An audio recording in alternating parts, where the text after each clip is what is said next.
We are Team Indigo Cruise, embarking on a journey to explore 7 states and 2 union territories of India as part of the Explorer Fellowship by IIT Gandhinagar. We set out to explore the art of indigo dyeing and handloom weaving across India. We began our journey in the pink city of Jaipur. On the first day, we went to look around a shop named Anoki, which offered a variety of clothing made from indigo and other natural vegetable dyes.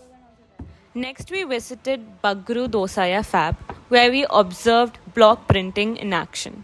This technique involves using wooden blocks to apply natural dyes in various colors onto the fabric. We also came across how they carved designs on the wooden block for different designs to be imprinted on the cloth. Additionally, we learned about the indigo vats and how they dye clothes in them. Our next stop was Neela House, a studio cum museum where their goal is to create vibrant, sustainable ecosystems from farm to fabric that celebrate the slow processes of the handmade. Over there, we took part in a Dabu print workshop and met with many people, including the owner of Neela House, where we learned about the entire process of extracting indigo from the plants. Later that day, we stopped by a shop named Hind Naturals, the major supplier of indigo and other natural dye powders across North India. With this, we started off to Uttarakhand by boarding the train to Kathgodam, followed by an exhausting 6-hour cab ride to reach Avani NG. Coming to Avani, we were met with the peace and tranquility of Pahads. Avani was built on the principles of sustainability. They introduced indigo farming to the Bora community, who have benefited immensely from Avani as it increased their livelihood opportunities. We were given a tour of the NGO's campus where we explored various units, including a weaving unit featuring handspun and handloom textiles, and a dyeing unit where natural substances are used to color fabrics. Our visit also included an industrial tour of the villages nearby where indigo farming is carried out, with each home having its own designated area for cultivation. Our next destination was Dharamshala, Himachal Pradesh, but along the way we made a stop in Haridwar for a day, where we witnessed the Ganga Aarti. After soaking in the spiritual ambience of Haridwar, we continued our journey to Dharamshala, where the peaceful atmosphere and stunning landscapes await. Unfortunately, we fell ill in Dharamshala and couldn't fully immerse ourselves in the stunning surroundings as we had hoped. With just few days left over here, we visited various units of Indianium, starting with a weaving studio where we met many cheerful women who were content with their work. The studio featured hand spinning with charkha and handloom weaving, with women primarily responsible for creating the garments. Indianium specializes in dyeing denim with natural indigo, focusing on sustainable practices rather than fast fashion approach to producing jeans. Leaving behind the tranquil mountains, our journey takes us to the hot, bustling streets of the capital, Delhi. Over here, we went to 1111, where they produce ethical products while ensuring sustainable production, keeping old traditions alive. The handspun and hand-woven textile dyed with natural pigments are at the heart of the brand.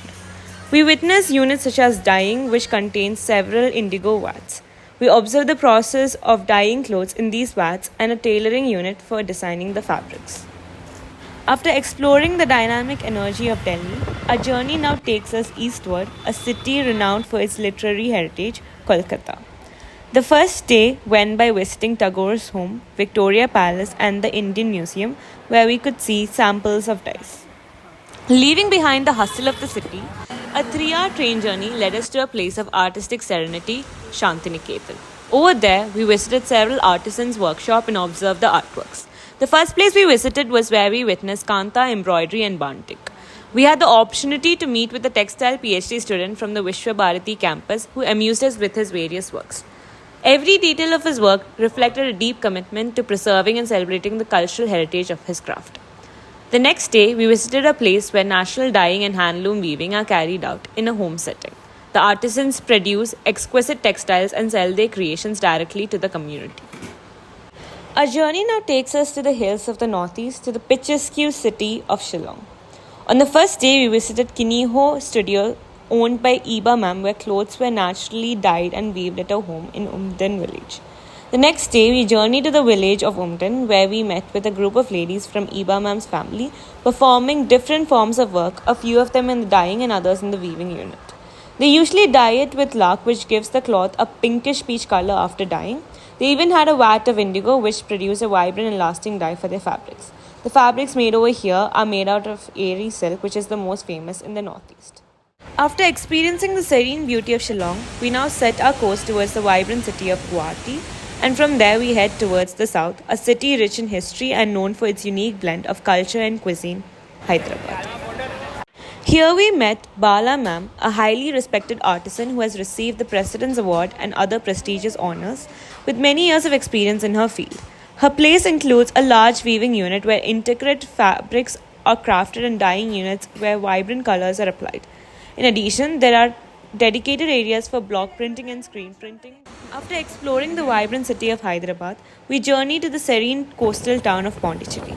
In the nearby town Tindivanam, we visited KMA Exports, a leading producer of indigo powder renowned for its scale and quality.